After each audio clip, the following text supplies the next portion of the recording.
So I was doing a coaching call with one of my students who recently joined the Making Multifamily Money mentorship program, and the student's been sending letters pretty actively using the strategy that I teach, and that's worked for me. And he's been getting a lot of good leads, I'd say.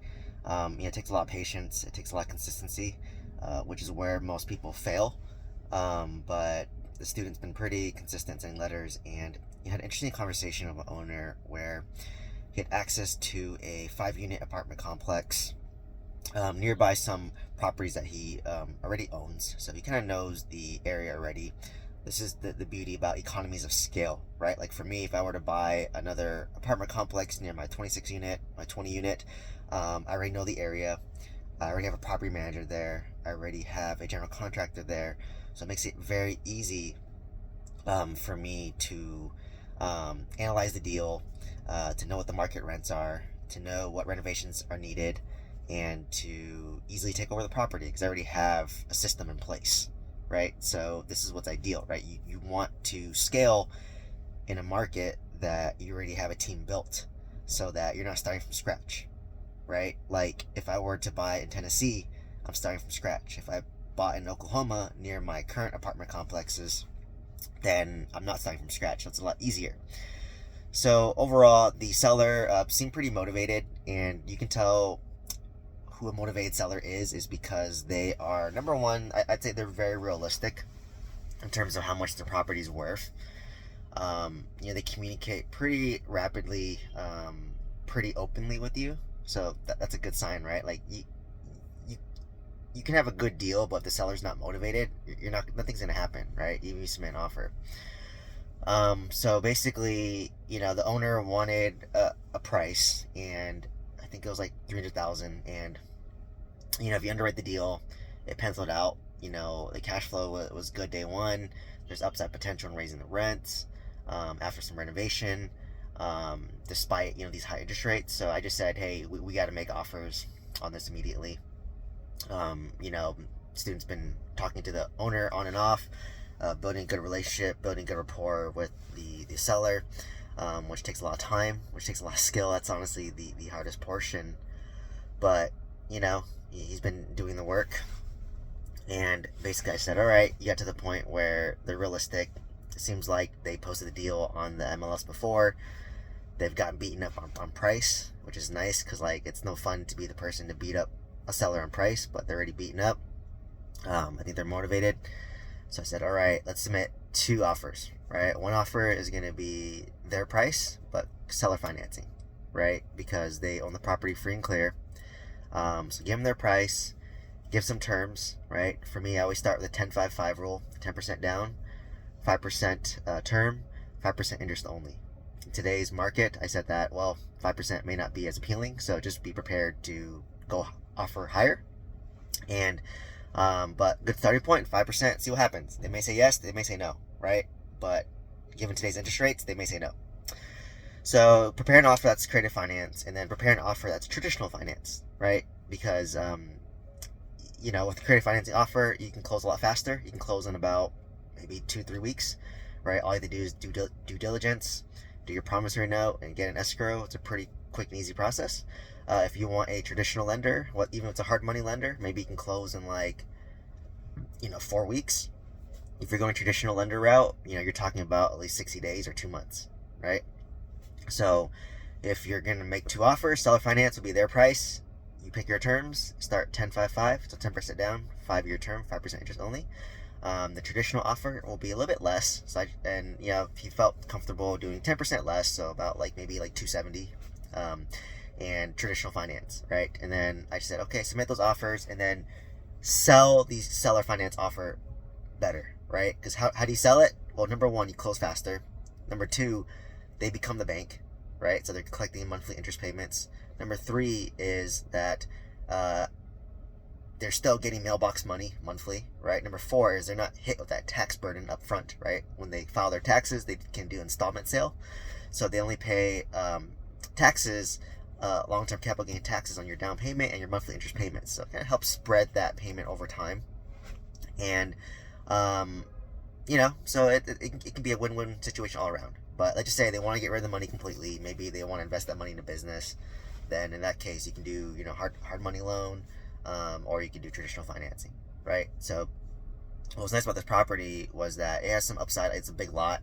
It's, I think, zoned for more units, so there's potential to add more units. There's potential to increase the rents.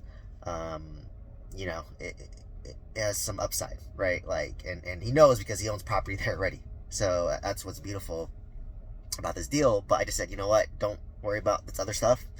That's in the future. Let's just worry about, does the deal pencil out today? And let's get the deal under contract today and stabilize the deal today, right? Because I fell into that trap where I was looking too much at the upside. That was like way in the future, and I just need to focus on, making sure it's done correctly now. So I said, okay, get these 2 offers out. Send it on a Friday night, and then maybe you have time over the weekend to go over it. Get a conversation going, and then explain why you're doing 2 offers. And I just said, be willing to negotiate. If the buyer wants $300,000 and you think traditional finance it, would you take the deal? I asked my student that, and he said, yeah. I said, okay, we'll run the numbers that way. And then also run the numbers where if he wants $300,000 traditional financing, then are you willing to offer maybe, let's say, $330,000 seller financing or $350,000 with seller financing? Like, know what your upper number is, right? Because I think we did the math, and I think there's upside of increasing the rents from, I think it was grossing around $4,000 to maybe closer to $6,000 a month. So that's $2,000 extra a month. Times that by 12. That's potential of $24,000 in increase in NOI, and divide that by 9 or 10 cap, right? Smaller market. So that's your upside potential. And so that's what kind of the mindset I did, and it just kind of like hit me how like I think when you're in the weeds of a deal, like you get so caught up on the details, the minutia, the future planning, that it's sometimes hard to figure out what the next step is. Which is why it's really great to have like a mentor, a coach, or somebody with experience help you. Because for me, I'm like detached from the deal. I'm not emotionally involved in the deal. I didn't spend time talking to the seller.